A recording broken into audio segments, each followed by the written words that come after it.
Donc, dans cette partie de cet élément de module, nous allons parler lors du premier chapitre d'un certain nombre de généralités et quelques notions de base. Plus particulièrement, on va parler des états physiques de la matière. Ensuite, on va faire une classification des solides de manière générale et les solides cristallins plus particulièrement.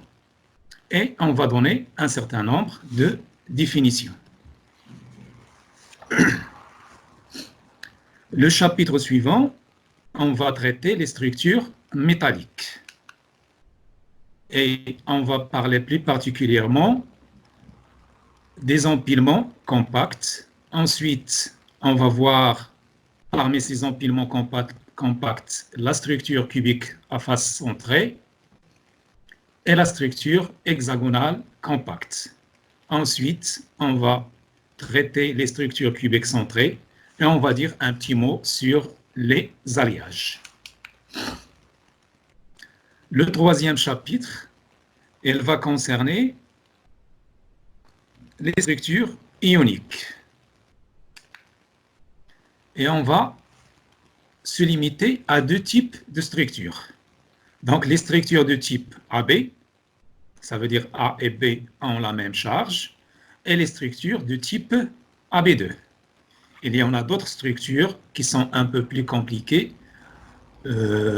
Pour les SMC, ils vont les voir en S5, le cours de cristallochimie 2. Bon, tels que la perovskite, la spinelle, le corindon, ainsi de suite. Le chapitre 4, on va parler d'autres types de structures, plus particulièrement les structures lamellaires et les structures moléculaires. Donc, l'objectif de notre cours, donc il s'agit de comprendre la relation entre la composition et la structure cristalline, bien évidemment dans la perspective de faire une corrélation aux propriétés physiques. Donc, un matériau, lorsqu'il a une structure, on peut prévoir quelles propriétés physiques peut avoir. Alors, cet objectif général, on peut le décliner en objectifs spécifiques. La première, ou le premier objectif spécifique, c'est à la fin de ce cours, vous devez être capable de différencier entre un solide cristallin et un solide amorphe. De même, vous devez être capable de décrire un cristal comme un assemblage de mailles parallélépipédiques. Déterminer le motif, la coordinance, la compacité pour une structure bien déterminée.